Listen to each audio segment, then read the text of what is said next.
Hello, and welcome to American Catholic History, brought to you by the support of listeners like you. If you like this podcast and would like to support our work, please visit americancathochistory.org/support. I'm Noelle Heaster-Crow. And I'm Tom Crow. Today we're talking about Saint Kateri Tekakwitha, the Lily of the Mohawks. She was the first American Indian woman to be canonized. Right. The first American Indian to be canonized was Saint Juan Diego, who had the vision of Our Lady at Tepeyac in Mexico, and whose tilma has the miraculous image of Our Lady of Guadalupe. Saint Kateri didn't have any visions that we know about, and she didn't leave behind anything except a legacy of simple faith and sanctity. Many miracles have been attributed to her intercession since shortly after her death. Yeah, and before we get into her story, just something little that you pointed out about her the other day, and that I had already experienced, the pronunciation of her name, we both said Kateri. Right. What I noted was that Kateri became her name when she was baptized at 19 years old. Prior to that, she was known by her Mohawk name, Tekakwitha. But when she was baptized, she took the name of Catherine of Siena as her baptismal name. The Mohawk version of Catherine is Kateri, so it makes sense that the pronunciation should, or could, actually be Kateri, rather than what I've heard a lot, which is Kateri. Yeah, and I've also heard Kateri a lot more, but I worked for a time in the Rochester, New York area, and there I heard it pronounced as Kateri, like you said, not Kateri, like we're both used to. Yeah, and we will use Kateri just because, well, I know for one, I'll keep messing it up if I try to say it the other way. Also, Kateri has become a much more popular name for Catholic daughters over the past few decades, and I can't say I've heard any of them pronounce it Kateri. No, me neither. One additional note about her name, as you mentioned a moment ago, Tekakwitha wasn't her last name. It was the name given to her by her Mohawk tribe. It was the only name she was known by for most of her life. We'll talk about what it means and how she got it a little bit later in the story. Yeah. So those notes about her name aside, she has a beautiful story. Tragedy when she was very young, a lot of family and tribal upheaval, a simple conversion, endurance of suffering, and eventually a dedication to Christ that should be a model for all of us. She died young, just 24, so all of this was packed into not very much time. So let's tell her story. She was born in 1656 in the Mohawk village of Ossernenon. Now, right off the bat, we've heard that name before. Ossernenon was a town in what is now eastern New York State. It's a bit west of Albany. It's where St. Isaac Jogues and St. John de Lalande were martyred in 1646, just 10 years before Kateri Tekakwitha was born. We talked about these two and St. Rene Goupil, three of the North American martyrs, in episode 67. This land was no stranger to Catholics and Europeans by this point. The French had settled in modern-day Canada beginning in 1608, and Jesuits had been steadily working to evangelize the natives all around the Great Lakes. One of those evangelized was actually Kateri's mother, Kahenta. Kahenta was not a Mohawk by birth. She was an Algonquin. The Algonquin tribes were more north and east of Lake Ontario, and frankly, they were all over Canada, New England, and whatnot. But Kahenta was just to the east of Lake Ontario. The Mohawk were more in central and eastern New York State. The proximity to the French settlements meant that the Algonquin were evangelized earlier than the Mohawk, so Kahenta was evangelized and baptized. Eventually, Kahenta was among a group of Algonquin women who were captured by Mohawk raiders and were brought to the Mohawk villages. The practice at the time was for these women to become members of the new tribe, marry into the tribe, and bear children to help continue the tribe into the future. Kahenta assimilated, as was required, but she did not abandon her Catholic faith.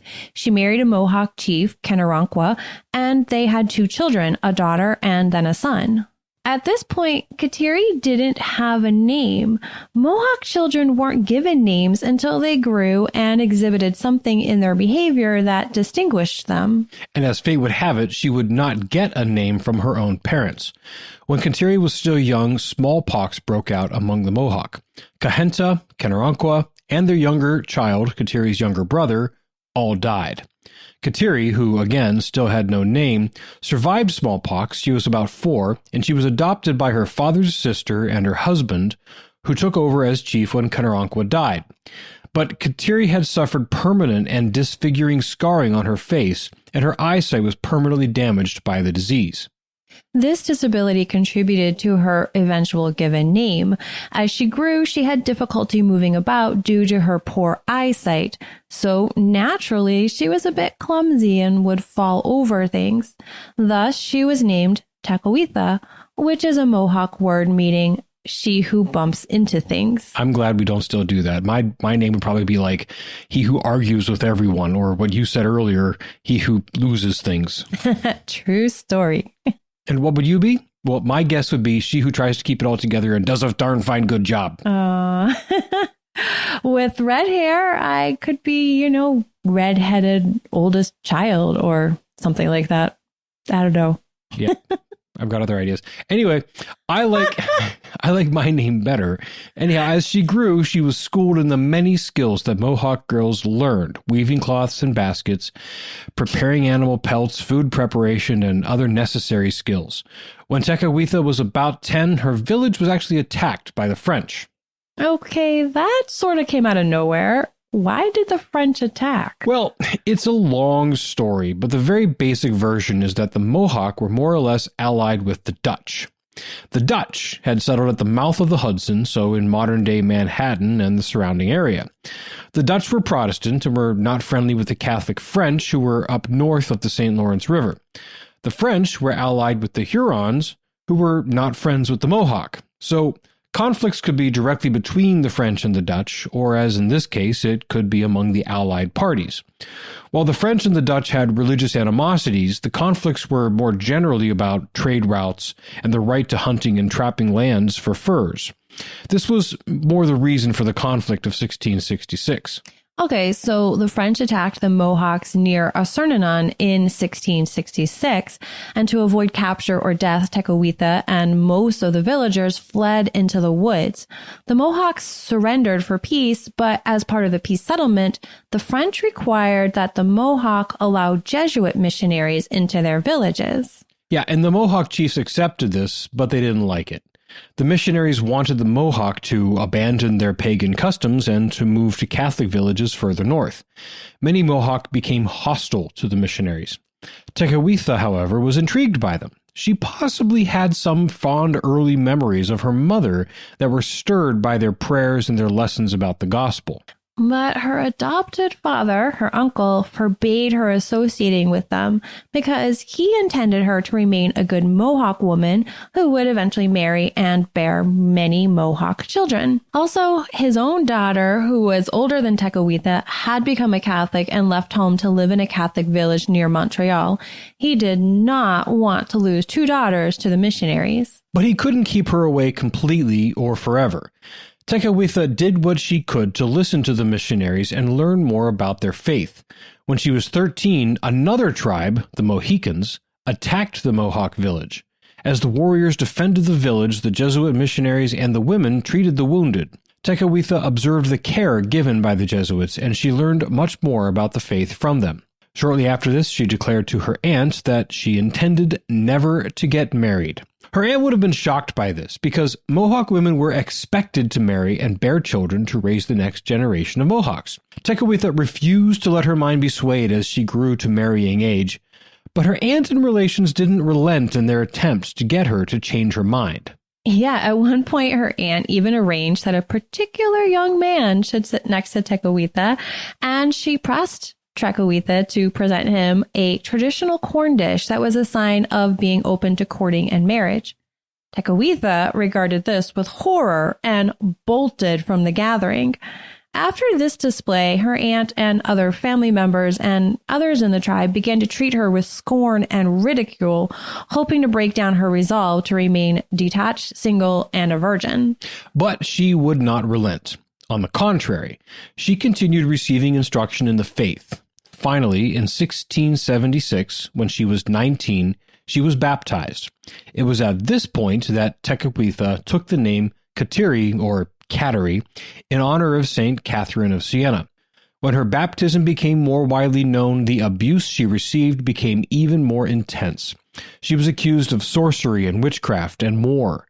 After 6 months of such abuse, With the instruction of her spiritual director, she left her village and moved to a village for Catholic convert natives near Montreal, a village called Kahnawake. At Kahnawake, Kateri found herself surrounded by fellow Catholics who were also striving for holiness altogether. Her mother's best friend was actually there too, and she became a mentor for Kateri. And there was another young woman named Maria Therese who became like a spiritual sister to her. Kateri and Maria Therese took delight in learning about their new faith together under the tutelage of the Jesuit priest, Father Claude Chacatier. They also pushed each other to greater observance of their faith, including practices of asceticism and self-sacrifice that would put most of us to shame. It actually got to the point that the priests in their lives had to warn them to back off on these practices because they were actually harming their health. Self-flagellation, burning themselves, putting thorns on their sleeping mats, and extreme fasting. The women agreed to only take on the penances that the priests would allow them to take. When Kateri and Maria Therese learned about women's religious, they asserted their desire to become nuns and found a religious community. But really, for Kateri, it seems that learning about nuns just fulfilled her lifelong trajectory. She had decided upon a life of chaste celibacy back when she was 13, 6 years before her baptism. Now in her early 20s, the revelation that this state of life was an official and promoted way of life among Catholics really was just an affirmation of her established reality. She said, "I have deliberated enough. For a long time, my decision on what I will do has been made. I have consecrated myself entirely to Jesus, Son of Mary. I have chosen him for husband, and he alone will take me for wife." But religious life was not to be hers. Her health had always been somewhat fragile as a result of the smallpox. The austere practices she adopted hadn't helped, even though she had backed off the more severe ones under obedience. As Holy Week approached in 1680, her friends and the Jesuits could tell that her health was failing. She faded quickly, and on Wednesday of Holy Week, after receiving the last rites, she died in the arms of her dear friend, Maria Therese. Her final words were, "Jesus, Mary, I love you." The first miraculous sign of her sanctity didn't take long to manifest. Those present reported that within 15 minutes of her death, the scars on her face from the smallpox simply disappeared, leaving her face clear, young, and beautiful. In the weeks following her death, 3 different friends reported that she appeared to them to offer comfort and an assurance that she was at rest and was going to heaven. The cause for her canonization opened in 1885 at the Third Plenary Council of Baltimore, the same council that directed the production of the Baltimore Catechism. Kateri Tekakwitha was declared venerable by Pope Pius XII in 1943. She was beatified by Pope John Paul II in 1980, and after a second miracle was certified and attributed to her intercession, she was canonized by Pope Benedict XVI on October 12, 2012. She is known as the Lily of the Mohawks because she was the first of that people to adopt the Christian charism of chaste celibacy, even before she was Christian. She is one of the most popular and beloved saints of America. The National Shrine of St. Kateri Tekakwitha is in Fonda, New York, just a little ways up the Mohawk River from the Shrine of the North American Martyrs in Orisville. Many parishes have taken her as patron, and there are images and statues of her in multiple other national shrines, including the National Shrine of the Immaculate Conception in Washington, D.C. Because of her struggle to remain pure and dedicated to Christ while living in a society that rejected her faith and ridiculed her for it, St. Kateri remains a powerful model and intercessor for us today. St. Kateri Tekakwitha, pray for us. This has been American Catholic History. If you enjoy American Catholic History, please become a supporter. We've got great perks for supporters. Get information on how to become a supporter and the perks at americancatholichistory.org/support. Also on our website, sign up for our newsletter, learn more about today's topic, see about our pilgrimages, and find other great stories from American Catholic history. We also love the great reviews our listeners leave. Those and the 5-star ratings help others find us. You can email us feedback, questions, tips for episode topics, or other comments at feedback@americancatholichistory.org. You can find us on Facebook at facebook.com/American Catholic History, on Instagram at ACH_podcast, and follow us on Twitter at ACH1513. I'm Noelle Heaster-Crow. And I'm Tom Crow. Thank you once again for joining us on American Catholic History, made possible by listeners like you.